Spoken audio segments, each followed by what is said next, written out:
Kamu bilang tadi batu itu turun dari surga. Mana ayatnya?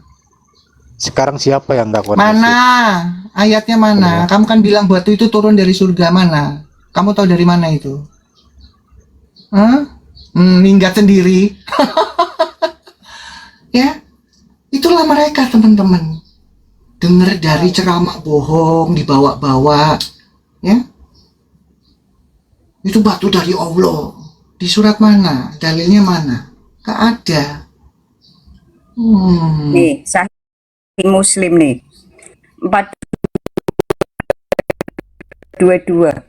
Dan telah menceritakan kepada kami Abu Bakar bin Abu Syaibah, telah menceritakan kepada kami Yahya bin Abu Bukair dari Ibrahim bin Tamman, telah menceritakan kepadaku Simak bin Hab dari Jabir bin Samurah, dia berkata Rasulullah SAW bersabda, sesungguhnya akulah yang paling mengenal batu di Mekah. Iya, banyak dalilnya. Itu memberi salam sebelum aku diutus menjadi Rasul. Kini aku ingat peristiwa itu. Dalil keberapa nih? Hah? Berarti banyak kan? Muslim 422. Iya. Gini loh, pertanyaannya gini. Lah yang mereka ngaku-ngaku Islam pernah tahu nggak nih kalau batu itu bisa ngomong? Hah? Makanya jangan beriman cuman mendengarkan ceramah bohong. Itu batu dari Allah. Itu batu dari surga turun. Di mana tertulis? Nggak tahu.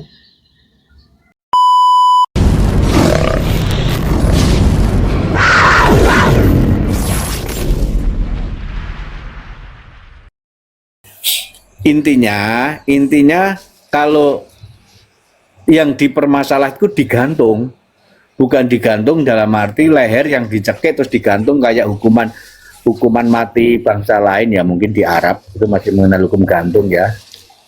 Tapi yang berlaku pada saat itu adalah hukum makar, hukum memberontak pada pemerintah, itu adalah memang salib, itu hukuman mati. Hukuman yang paling dihinakan, tangan harus direntangkan, kedua kaki dipaku. Seperti nubuatan perjanjian lama, nanti Kak Intan tolong carikan bantu ayatnya bahwa Sang Mesias itu harus dipaku. Dan ada lagi yang menyebutkan bahwa tulangnya tidak sampai patah, makanya sudah meninggal terus diturunkan itu ada. Tapi kalau permasalahannya Bang Yono digantung seperti hukum sebelah, salah itu, tidak mengacu pada nubuatan. Kalau nyama digantung walaupun disalib itu bentuknya tergantung di atas. Seperti kita menggantung baju di atas, ya dicantolin begitu aja. Tapi tetap harus ada unsur paku dan cross itu tadi. Bukan kayu gelondongan satu batang itu tidak. Yang Kak Intan utarakan harus ada crossnya itu tadi. Itu sedikit itu menambahi tentang salib. Juga saya menekankan di sini, saya sebenarnya satu-satunya ustadz yang saya benci yang telah menarasikan salib ada jinnya itu. Satu-satunya ustadz yang saya benci itu. Nggak tahu, saya punya keberanian ngomong yaitu setelah digelari Kak Marsha baru tadi. Tapi memang jujur, dia menarasikan juga terlalu ngawur itu ya. Itu juga terlalu penghinaan sebenarnya untuk kita umat-umat Kristiani ya.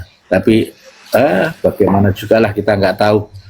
Intinya kita juga menerima aja, tetapi biar karya Tuhan Yesus sendiri yang membalas, atau yang otoritas yang di atas saja yang kita serahkan kepada mereka-mereka yang melecehkan dan tentang salib itu sendiri. Tetapi kalau ada teman yang kita ada pendapat yang agak beda, kita perlu penjawaban dari teman-teman Aluga juga meluruskan tentang salib yang benar itu bagaimana.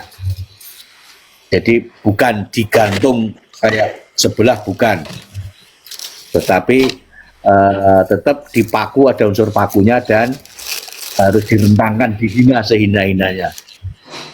Itu yang Tuhan Yesus yang dihina maksudnya. Ada yang bilang terkutuk. Tapi kalau yang salib yang menghina ustadz-ustadz itu ada jinnya, biarlah. Yang penting kita tidak usah membela Allah dan agama kita. Allah yang benar adalah Allah yang membela iman kita. Bukan kita yang membela agama kita, sok-sok langsung menyebut nama Allah, langsung membela agama kita, terus membela Allah kita, itu tidak. Kalau saya berpikiran kebalik.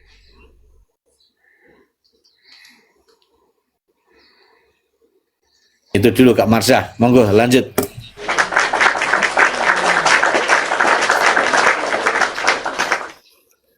Iya, Mbak Intan, silakan Mbak Intan. Mbak Intan, nah Mbak Intan kemana? Ya, ya, ya. Oke, Benar, Kak. Indan sih mau ini ya, menjelaskan salib. Jadi kalau Indan kan selalu menarasikan itu dari asal mulanya. Jadi sebenarnya salib itu sudah ada, teman-teman. Sejak Mesopotamia itu. Sebentar Kak, itu ada suara itu loh, Kak. Nanti dulu, Kak. Tuh kan ada suara itu ramai gitu. Nanti dulu Kak, nanti aja kalau itu udah berhenti. Kalau nanti diposting nggak enak gitu loh Kak. Tuh ada suara itu. oke, Pak Jaka Lainnya monggo, dulu, silakan Pak Joko ya. Aku soalnya lagi sambil kerja ini teman-teman. Nah, ini Bahaskan tolong menjelaskan gitu. sedikit ya, mengapa disebut digantung di kayu itu istilah digantung pada pohon atau kayu itu bahasa Yunani ya, yang berbunyi silon ya, sering digunakan dalam perjanjian baru untuk merujuk pada salib, merujuk kembali pada nubuatan ya di Ulangan 21 ayat 23, bahwa orang yang mati dengan cara digantung pada kayu atau tiang dianggap menanggung kutuk bagi umatnya. Itu aja, lanjut. Oke, saya nambah sedikit aja. Tetapi sebenarnya kita kalau sesuai perjuangan kita yaitu tentang Komalnya Kak Marsha ini, kita lebih tertarik dan lebih interest sekali kalau kita membahas kayak yang dinarasikan Bang Majus seperti yang di awal, yaitu kita mengkomparekan antara salib dan Ka'bah itu tadi. Sampai Bang Majus mempersonifikasikan kalau kita pakai kalung itu bagus pakai kalung salib atau yang gambar Ka'bah. Itu lucu sekali sebenarnya tadi. Saya lebih tertarik itu lebih tertarik ke pengajaran-pengajaran tentang perbedaan salib dan Ka'bah itu tadi. Jadi monggo kalau dari teman-teman sendiri juga mensikapi tentang salib ini diperlanjut, ya monggo. Intinya tentang perbedaan yang mencolok antara dua pengajar atau dua panutan itu yang kita utamakan.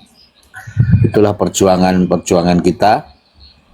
Jadi kalau yang lalu-lalu yang Kak Marsha juga 2 hari ya Kak Marsha tidak live ya. Iya. Itu saya sudah tumbuh rasa rindu loh sebenarnya Kak Marsha ini 2 hari kemana Kak Marsha ini. Kok nggak live, saya sampai masuk ke lab-lab lain yang kemarin saya masuk di labnya Bang Ira malah jadi perdebatan sampai ribut juga Kak Marsha kemarin. Saya sampai minta maaf, nggak enak ya sama Kak Intan pas di sana kemarin. Jadi ribut dalam arti ribut ini sehat ya, cuman kan seorang pendeta satu, tapi saya sama Kak Intan ya juga kekeh, saya tidak mengamini apa yang dibicarakan tentang Pak Pendeta yang kemarin karena berbicara tentang eskatologi, itu cuma penafsiran aja. Tapi tentang pengajaran-pengajaran yang kita komparekan dengan junjungan kita, yaitu yang gambar kubus hitam dan salib itu, apa sih yang kurang dari room ini yang sudah belum dibicarakan? Tentang pewahyuan, pengkanonan atau penulisan sudah secara gamblang Kak Intan sudah memaparkan semua, Kak Marsha sudah menjelaskan semua. Tentang memperlakukan kepada perempuan sudah dengan gamblang juga. Tentang sesembahan yang benar sudah semua. Nah ini mungkin yang belum agak membahas agak dalam tadi sebenarnya ya ini, makanya saya tertarik kita bandingkan tentang, walaupun ujung-ujungnya lahirnya nanti juga tentang pengajaran ke sana ya, tentang salib dan gambar Ka'bah ini, kubus hitam nih, sorry, dengan kubus hitam gitu aja lah.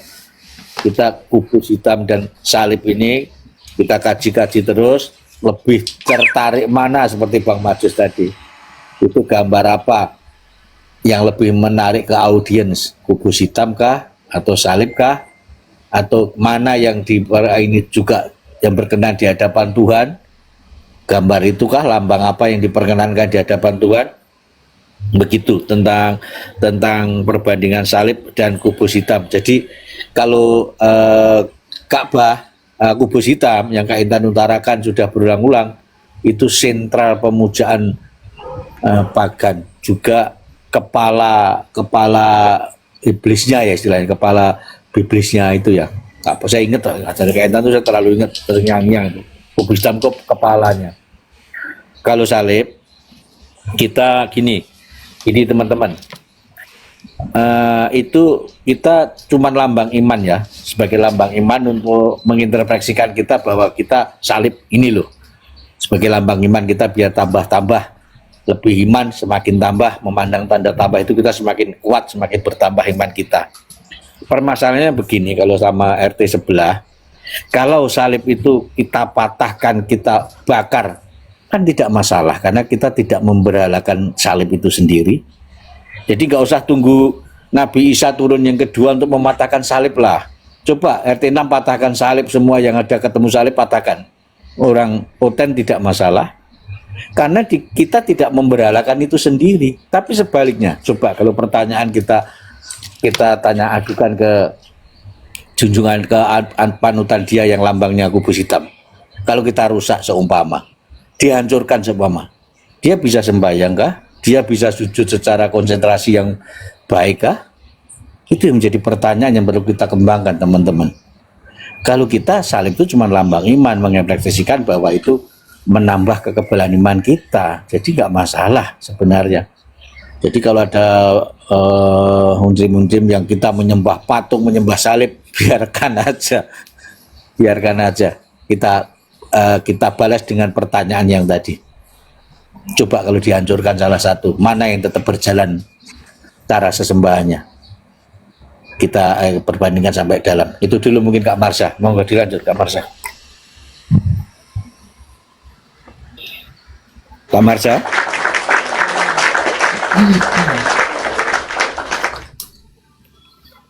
Iya, makasih Pak Bang Jaka Umar bin Khattab.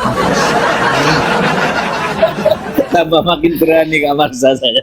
Ya Amin. berani toh, apa nggak berani? Ya, Bang Oke. Roti, selamat shalom, selamat siang.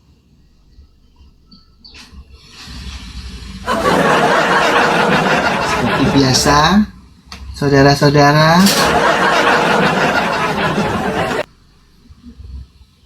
ya, silakan Mbak Intan udah selesai itu manggil setannya di luar. Teman-teman ditap-tap ya. Tadi soalnya ini kita buka yang kedua ini, buka komal yang kedua. Tadi udah nggak bisa ngapa-ngapain, tinggal tunggu runtuh ya. Oke teman-teman, tolong disupport komalnya ya. Terima kasih yang sudah memberkati komalnya. Terima kasih Tuhan memberkati semuanya ya. Oh masih ada Mbak Intan ya. Pak Jaka lanjut lagi dong sama Bang Laskar. Bang Roti.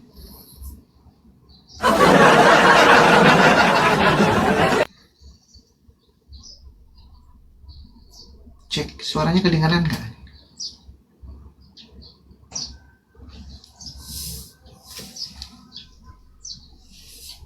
Tes.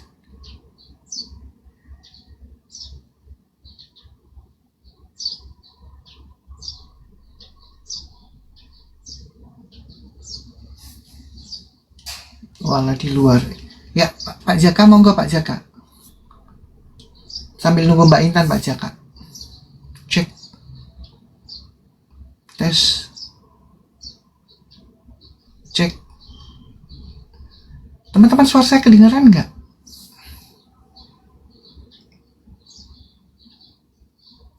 Pak Jaka.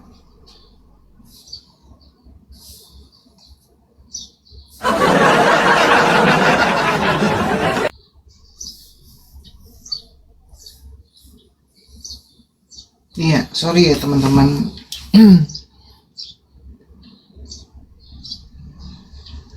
Ya, Bang Jaka, kok pada diem semua gitu ya? Mbak Intan masih ada itu soalnya. Bang Laskar, Bang Roti nih.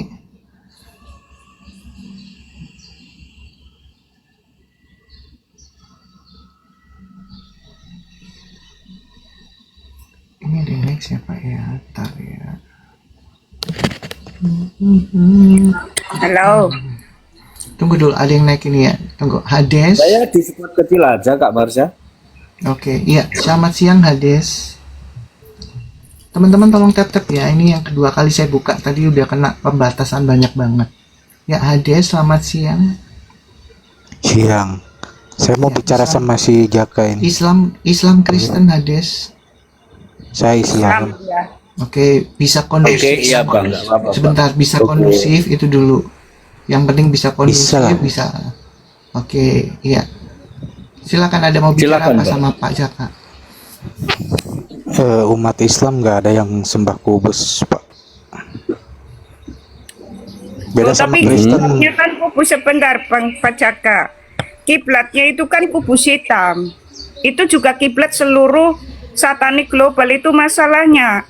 Meskipun tidak menyembah kubus hitam, tetapi simbolnya itu kubus hitam. Itu nggak bisa dipungkiri kalian. Ya, itu masalahnya. Jadi Udah. kan simbol ini menentukan. Silakan. Seperti Hades. halnya seluruh sekte iblis.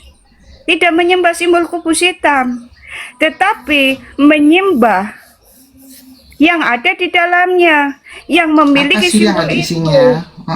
Gitu. Coba, enggak, sebentar Mbak Intan.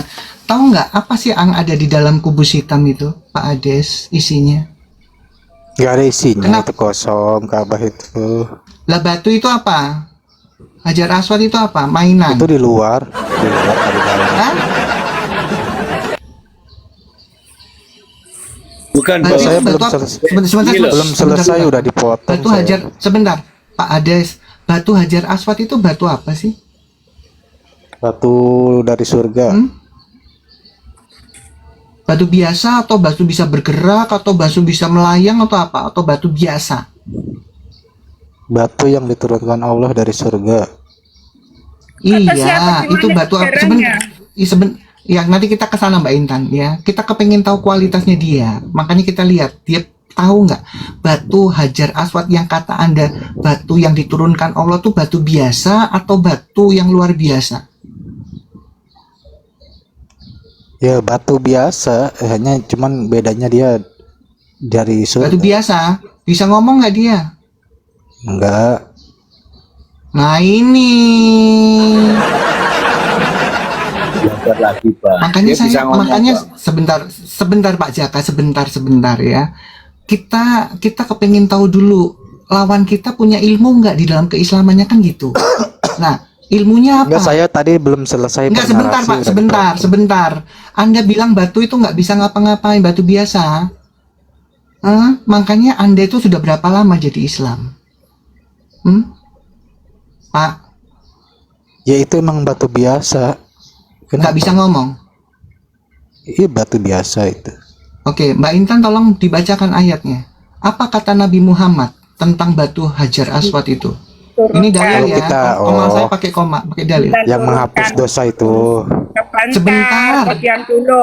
Diam dulu, makanya supaya kamu tuh tahu, kamu tuh berilmu enggak? Ya. Makanya kamu masih Islam. Kamu cuma taunya batu yang turun dari Allah, itu kan kata ulama. Coba saya tanya, di Quran mana bahwa batu Hajar Aswad itu dari Allah? Kan kamu juga nggak mungkin tahu itu. Nggak ada dalilnya. Justru akan ditunjukkan bahwa batu itu bisa bicara. Ya, sebentar, sabar. Naikkan akun satunya, Bang Laskar. Akun Nitan pemburu Raja Iblis itu. Ya, dah nih, biar Hades tahu. Jangan jadi Islam Enggak, mengimani saya iman belum sebentar. selesai bernarasi, Iya, udah saya mau dipotong. sanggah sebelum nanti kamu lanjutkan. Nih, saya mau nyanggah kamu bahwa batumu itu bisa ngomong. Itu katanya nabimu. Makanya kalian nggak tahu apa-apa sih, nggak pernah baca dalil gitu kan? Ya, makanya kalian disuruh kiblatnya ke batu karena batu itu bukan batu biasa kata Muhammad. Enggak, kita ke Masjidil Haram bukan ke batu. Nih, silakan dibaca. Ayo baca, kamu baca nggak tuh? Katanya apa kata nabimu? Silakan baca Hades. Silakan baca. Ayo dibaca. Ustadzmu nggak mungkin ngasih tahu bahwa batumu itu bisa ngomong. Nih baca.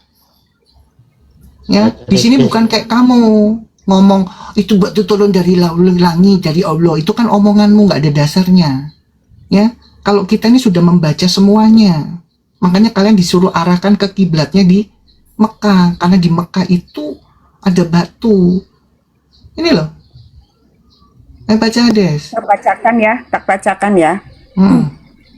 Sunan Tirmizi 3557 ya, telah menceritakan kepada kami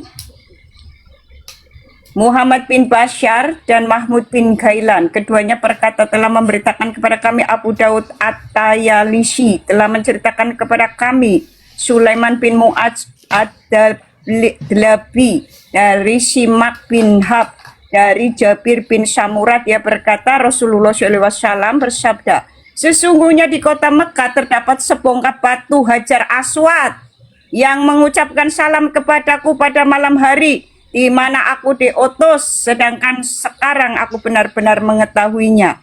Perawi Abu Ishaq berkata hadis ini derajatnya hasan sahih gharib. Itu mana di situ dikata dari surga, nggak ada ya. Oke, pertanyaannya, kamu selama jadi Islam pernah baca ayat ini nggak, perkataan Muhammad? Hades. Saya cuman mau Sekali lagi, selama jadi Islam kamu pernah tahu aja. nggak baca ini? Hah? Hah? Kenapa Pernah saya yang ditanya gitu? Pernah nggak baca ayat ini selama jadi Islam? Belum, nggak pernah. Belum. Nah sekarang kalau Sekarang saya misalkan kamu bergantian bilang, lah. sebentar, kamu bilang tadi batu itu turun dari surga, mana ayatnya? Sekarang siapa yang nggak kondisi? Mana? Ayatnya mana? Kamu kan bilang batu itu turun dari surga, mana? Kamu tahu dari mana itu? Hah? Minggat sendiri. Ya, itulah mereka teman-teman. Dengar dari ceramah bohong, dibawa-bawa. Ya, itu batu dari Allah. Di surat mana? Dalilnya mana? Gak ada. Nih, Sahih Muslim nih 422, dan telah menceritakan kepada kami Abu Bakar bin Abu Saibah, telah menceritakan kepada kami Yahya bin Abu Bukair dari Ibrahim bin Tamman, telah menceritakan kepadaku Simak bin Hab dari Jabir bin Samurat, dia berkata Rasulullah SAW bersabda, sesungguhnya akulah yang paling mengenal batu di Mekah. Iya, banyak dalilnya. Itu memberi salam sebelum aku diutus menjadi Rasul. Kini aku ingat peristiwa itu. Dalil keberapa nih? Hah? Berarti banyak Sahih kan? Muslim 422. Iya. Gini loh, pertanyaannya gini. Lah yang mereka ngaku-ngaku Islam pernah tahu nggak nih kalau batu itu bisa ngomong? Hah? Makanya jangan beriman cuman mendengarkan ceramah bohong. Itu batu dari Allah, itu batu dari surga turun. Di mana tertulis? Nggak tahu. Lari tapi tapping sana. Nah ini Lanjut, nih, Mbak Indra. ini Ibnu Majah 2957. Wahai Abu Muhammad, hadis apa yang sampai kepadamu tentang pojok Hajar Aswad ini? Atau mengatakan Abu Hurairah menceritakan kepadaku bahwa beliau mendengar Rasulullah SAW bersabda, siapa saja yang menyentuhnya, maka sungguh ia menyentuh tangan Ar-Rahman alias Allah Subhanahu wa Ta'ala.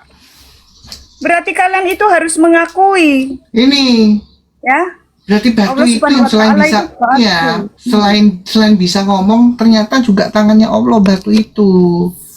Gimana sih? Makanya Terakhir jangan ini baca. Intan, Iya, Bang. yang terakhir ini di mana? Nantilah tak kirim lah. Nanti kalau Enggak jelas. Biar bukan, saya bukan di sini. Idan udah itu bukan tak ada buka di sini. itu WA satunya, nanti tak kirim via WA aja lah. Dia gini Kak Marsha, tidak menyembah ke kubus hitam. Bahasa tadi Kak, saya menyinggung kubus hitam. Saya tidak bilang Ka'bah, tapi kan lambang iman orang seluruh dunia pun kan tahu kalau kita bilang kubus hitam itu kan arah Ka'bah itu berarti kan orang Muslim, kalau salib berarti orang Kristen kan begitu. Jadi mewakilkan lambang aja. Terserah dia menganggap nyembah atau sujud, terserah. Yang penting kita yang sering malah dituduh itu kita menyembah salib, menyembah patung. Tapi kalau kita bedakan, tadi saya menjawab gitu, kalian yang benar-benar sujud kepada batu kota itu, coba kalau kiswahnya dibuka, kain Ka'bahnya penutup itu dibuka, bentuknya batako, bener Kak Marsha, bentuknya itu batako. Mereka ini nggak bisa berpikir, nggak bisa berpikir sehat ya, menolak firman Elohim yang menjadi manusia, tetapi menyamakan batu itu sebagai tangan Allahnya, kepanjangan Allahnya. Ya ini kan aneh. Padahal yang segambar dan serupa dengan Allah itu adalah manusia. Ya masa batu? Ini kan jelas sekali nih. Mau mereka bernarasi apapun, ketika menyentuh Hajar Aswad itu sama dengan menyentuh Allah, tangan Allah. Berarti Allahnya itu Hajar Aswad. Kan begitu harusnya kalau mereka sehat cara berpikirnya. Silakan Kak Marsha. Itu ada datang lagi. Lanjut dulu Mbak Intan. Lanjut juga sedikit Kak Marsha tentang Bro Hades tadi yang memaparkan bahwa di dalam Ka'bah tidak ada apa-apa. Coba buka YouTube atau apa yang Pak Jokowi itu satu-satunya presiden yang berkenan dipersilakan masuk di dalam Ka'bah. Coba kamu lihat di bawah ada apa? Ada isinya, Bang. Jadi pengetahuan Anda kurang jauh mainnya. Ka'bah itu bukan kosong melompong, bukan. Ruangan Ka'bah di dalam itu ada isinya. Coba kalau nggak percaya nanti lihat di YouTube. Itu. Tapi itu memang suruh baca itu aja Bang Caka, suruh baca itu tuh Hades. Jadi Allahmu itu bukan Allahnya Abraham, Ishak dan Yakub. Karena di dalam kitab kami di Amos 5 ayat 26 ya Hades ya, dengarkan. Kitab kami sebelumnya mengatakan Hades, Elohim kami, Allahnya Abraham, Ishak dan Yakub, itu sangat melarang memuja simbol kubus hitam. Ya, itu tertulis di Amos 5 ayat 26, Kisah Para Rasul 7 ayat 43. Karena itu simbol Saturnus, Hades. Ya. Zaman dulu Hades di Amos 5 ayat 26 itu disebut hewan atau ciun ya, ciun atau syakut. Saya di sini nggak mau tahu tentang Alkitab. Saya mau menjelaskan tentang pajaka aja. Lah kan sama yang Itu dinarasikan Pak Caka itu, kubus hitam itu simbol pemujaan kepada Azazel. ya itu simbol tentang utama. klaim saudara aja, Bro. Kamu Saya tidak belum menyembah selesai ini, bergantian menyembah lah. batu hitam atau yang disebut kubus hitam atau Ka'bah, monggo. Tapi Kalian dari tadi kenyataannya bicara loh. bukti autentiknya bahwa kalian itu kalau sembahyang menghadapnya ke situ gitu loh. Iya. Lain kalian seperti yang tuduhkan ke kita menyembah patung, menyembah salib itu enggak. Gini, Makanya sebentar Pak Jaka, sebentar ya. Hades, kamu mau menjelaskan, kamu pikir ini di masjid penjelasan tanpa dasar, tanpa data.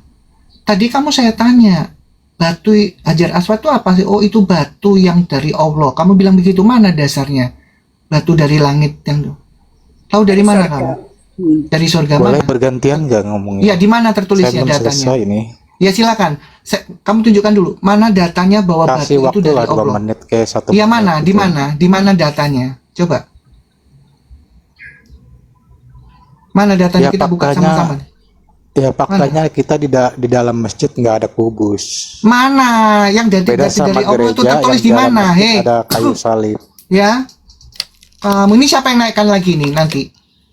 Nggak usah dinaikkan lagi Ya. ya. Komal saya bukan komal kayak di masjid, mengizinkan orang bernarasi liar. Ya. Kamu bernarasi saya biarin, tapi ingat saya minta pertanggungjawaban atas narasimu bahwa kamu bilang batu Hajar Aswad itu batu dari surga. Kamu tahu dari mana? Di mana dasar tertulis itu? Kamu mau menjelaskan asal menjelaskan. Kamu pikir ini di masjid?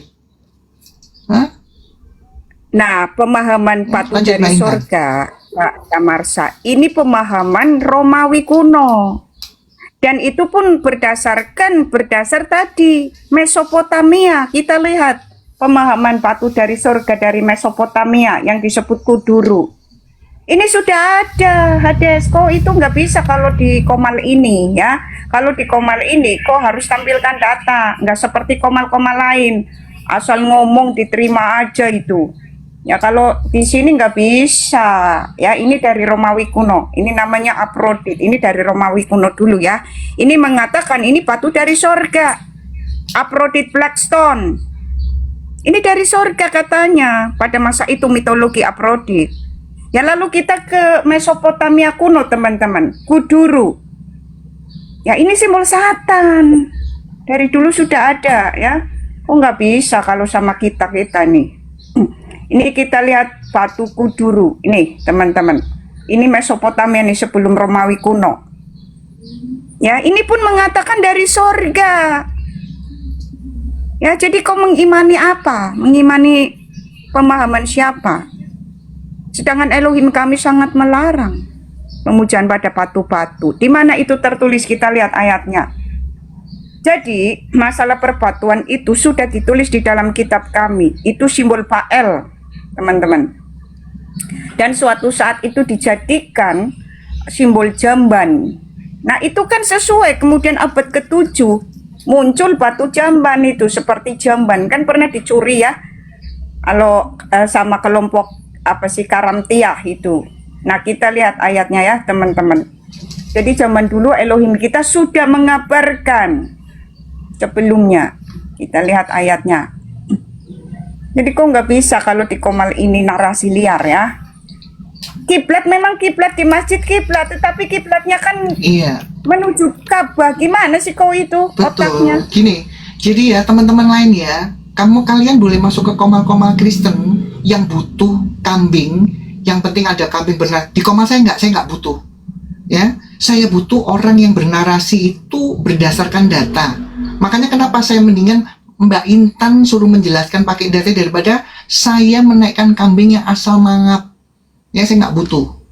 Ya, tadi sudah dinaikkan berapa kali tapi cuma ngomong doang.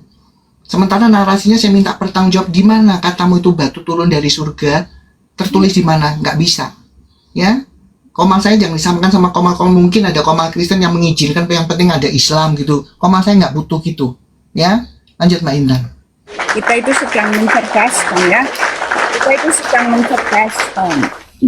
Jadi 2 Raja-Raja 10 ayat 26 dan 27 teman-teman. Alkitab kita sudah mengabarkan simbol batu itu simbol Baal teman-teman. Simbol Baal, iblis ordo pertama.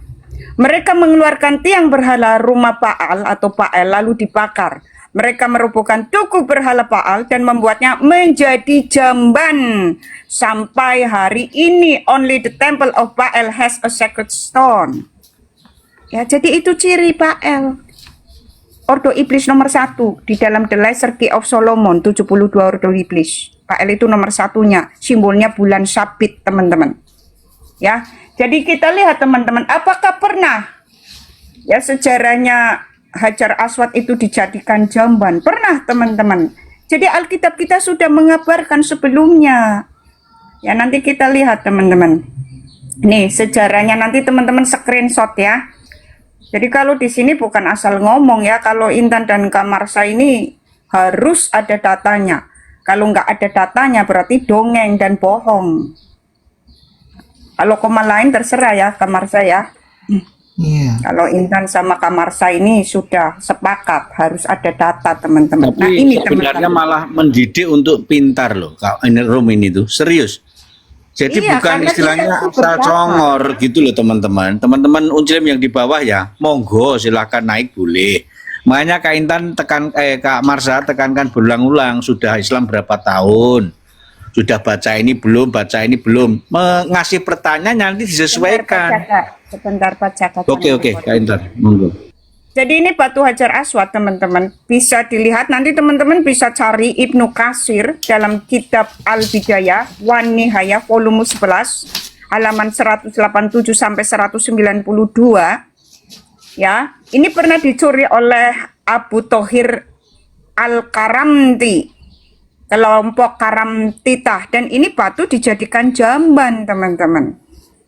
Ya, jadi Alkitab kita sudah mengabarkan sebelumnya. Jadi batu hitam ini sebenarnya ajaran dari dulu, dari tanah Sinear, Mesopotamia. Ya, simbol Baal. Ya, makanya kenapa batu hitam selalu terkait dengan kubus hitam, dengan simbol bulan sabit, menara bulan sabit, itu sudah ada sejak zaman dulu. Begitu juga salib. Ya, salib itu sudah ada sejak tanah Sinear sebagai simbol tahu. Lalu mengalami pergeseran di kerajaan Romawi itu, teman-teman. Wah, Ya, jadi pergeseran-pergeseran ini. Tetapi kalau batu hitam ini sampai kapanpun sama. Itu simbol pemujaan kepada Baal. Sedangkan kubus hitam itu pemujaan kepada Saturnus atau Azazel. Ya, jadi batu hitam itu seperti ini, teman-teman. Simbolnya adalah Baal, terus Helel Pensar atau Astaroth, dan Azazel nih, teman-teman. Makanya dari mulut naga itu keluar 3 roh setan. Wahyu 16 ayat 13 dan 14. Dan itu manifestasinya adalah batu hitam, teman-teman. Sudah ada sejak di tanah Sinear, Kejadian 10 ayat 10, keturunan Ham yang menurunkan anak-anak setan kembali, Nepilim. Jadi yang memuja batu hitam, kubus hitam, dan menara bulan sabit itu keturunan Ham. Ya. Jadi Nepilim itu atau anak-anak Saturnus atau anak-anak Azazel, teman-teman, itu muncul lagi dari keturunan Ham. Ya. Nanti teman-teman bisa baca ya di Kejadian 10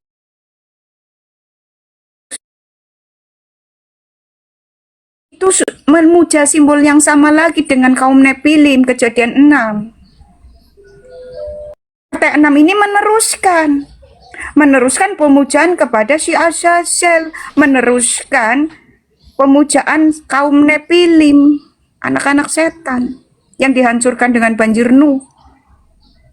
Ya, lalu muncul lagi melalui keturunan Ham. Ya. Makanya kenapa Elohim kita sangat melarang simbol kubus hitam, teman-teman. Di mana itu? Mungkin teman-teman ada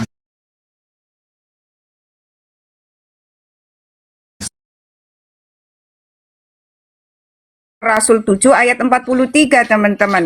Yang disebut kewan atau ciun atau sakut, ya, atau bintang Revan atau kemah Moloch itu kubus hitam.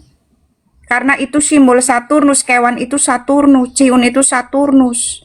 Ya, kemah Moloch, bintang Revan itu Saturnus, teman-teman.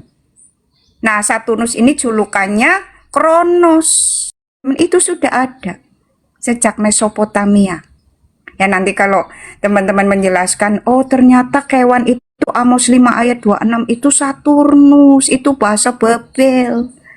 Ya, kalau sekarang kan begitu di Yunani kuno jadi Saturnus, tapi itu sama, teman-teman. Ya, itu kelompok Anunnaki, Ninurta. Ya, jadi kalau Intan itu belajar di Alkitab mengatakan Babel, tanah Sinear, itu langsung cari tahu ini tentang tanah Sinear, dan itu memang keturunan Ham. Nah, sedangkan Sem dan Yafet tidak. Ya, Sem ini kan yang menurunkan nantinya Tuhan kita Yesus Kristus, teman-teman. Ya, jadi memang ada bagiannya Yesus Kristus, ada bagiannya setan. Makanya Tuhan mengatakan dia mengambil bagiannya. Kalau anak-anak setan ya nggak bakal. Karena anak-anak setan sampai kapanpun nggak bakal bertobat. Makanya tugas kita, Intan sama Kak Marsha dan lain-lainnya itu cuma menginjili. Betul nggak Kak Marsha?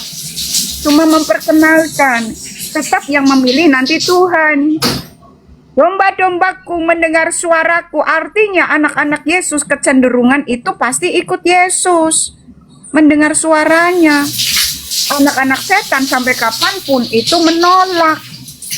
Makanya Tuhan itu hanya mengambil bagiannya, teman-teman. Ya, tidak mengambil anak-anak Nepilim ini. Dan kecenderungan anak-anak Nepilim terikat dengan kubus hitam itu sudah ada. Nepilim itu Saturnalia julukannya, pemuja Azazel. Anak-anaknya Azazel hancur oleh banjir Nuh karena mau menggagalkan rencana Elohim supaya Mesias ini tidak ada gitu, teman-teman. Tetapi itu gagal, dihancurkan dengan banjir Nuh. Ya, kemudian ternyata muncul lagi melalui itu tidak tertulis di dalam Alkitab siapa istrinya Ham, tetapi di kitab Yobel itu ada. Ya, itu menurunkan lagi nih benih Nefilim ini dari keturunan Ham di tanah Sinear. Kejadian 10 teman-teman. Nimrod. Ya. Itu muncul lagi anak setan ini teman-teman. Hancurlah ini meracuni 10 peradaban ini teman-teman. Dari Mesopotamia tadi tanah Sinar ke Persia kuno Zoroaster. Hancur oleh peperangan nih. Sama aja mau menggagalkan rencana Tuhan. Supaya Mesias tidak bisa ada, tidak datang gitu teman-teman. Tetapi ternyata hancur. Makanya kenapa ini Marsion nih tidak tahu. Marsion mengatakan Elohim perjanjian lama kok kejam. Itu dia menghancurkan anak-anak setan, tahu Marsion. Kalau itu tidak dihancurkan, anak-anak setan ini tidak dibinasakan, kita nggak selamat. Anak-anak setan yang menang. Ya baik Amalek dan lain-lainnya itu anak-anak setan, teman-teman. Ya, kemudian teman-teman, setelah Tuhan itu menggenapi, Tuhan firman Elohim jadi manusia lalu menggenapi semua kitab para nabi, nubuatan-nubuatan yang ditulis oleh para nabi, dan kemudian menggenapi kitab Taurat Musa. Seluruhnya digenapi di dalam dia menyelesaikan persoalan terbesar manusia yaitu maut. Ya, dia kemudian memberikan Roh Kudus kepada orang-orang percayanya saat itu, terutama para rasulnya. Kemudian dia kembali ke surga. Muncul lagi ya di negeri Arab.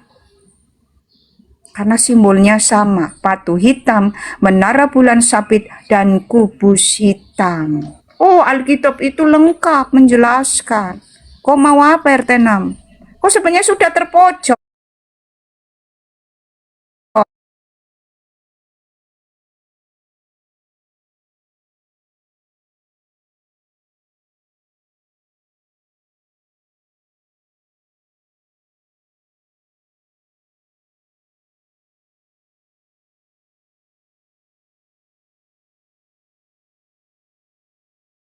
Maut ya teman-teman, justru itu simbol keselamatan nih.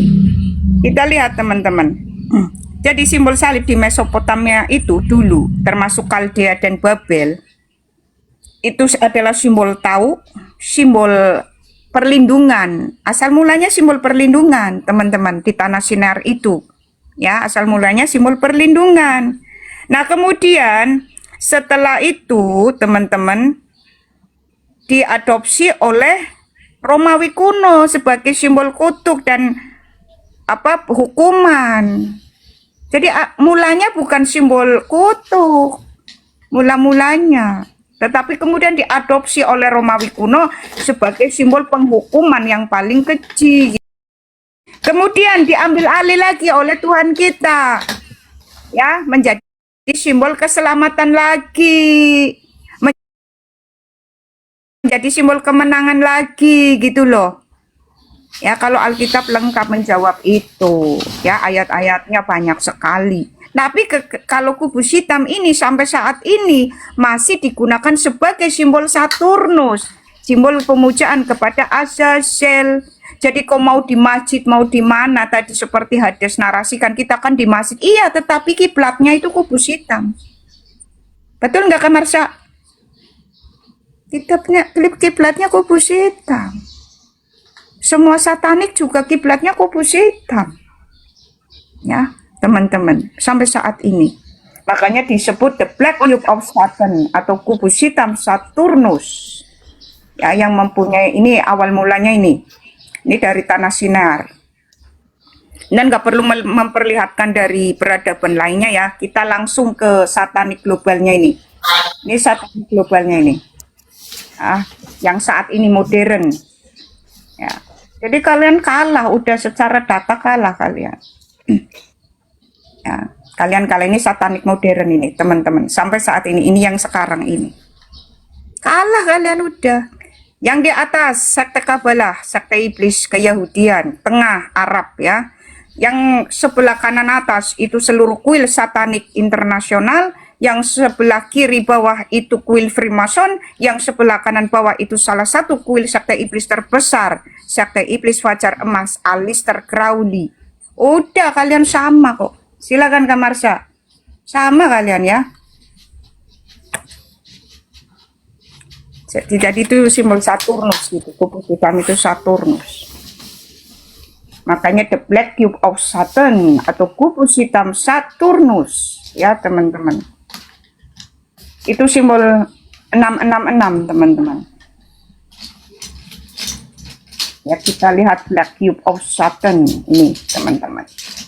Nah ini ada contoh gedung-gedung pusat pemujaan Azazel di atas. Jadi bukan cuma di Mekah, itu di Denmark, Australia, Manhattan, Santa Ana itu. Ya. Jadi kenapa kubus hitam ini simbol Saturnus dan Saturnus adalah sigil of Azazel? Ya karena Saturnus itu mempunyai badai kilat terbesar dari seluruh planet lainnya, meskipun secara gelombang radio lebih kuat Jupiter teman-teman. Tetapi untuk kilatnya dari seluruh planet itu di kutub Saturnus itu paling besar, itu kutub Saturnus. Setiap hari itu petir teman-teman. Makanya kenapa Tuhan menjuluki Azazel ini atau iblis ini dengan begini, mengatakan di Lukas 10 ayat 18, aku melihat iblis jatuh dari langit seperti kilat. Itu simbol Saturnus teman-teman. Nah kita lihat simbol Saturnusnya yang seperti kilat, itu sigil of Azazel teman-teman. Jadi kalau Alkitab itu nyambung ya antara satu dengan lainnya. Nah kita lihat teman-teman simbol Saturnus. Ya sigil of Azazel. Nih teman-teman. Nih. Ya.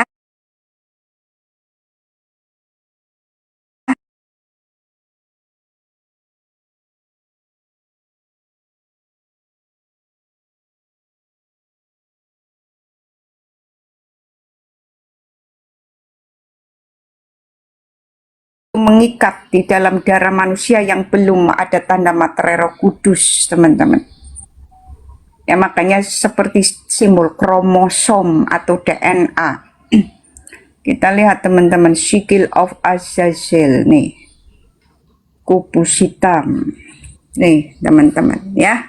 666. Teman-teman. Ini kalian gak bisa bantah kalau sama kita ya. Kalau sama kita nggak bisa bantah. Nah, teman-teman. Makanya XX ya itu. Nih teman-teman.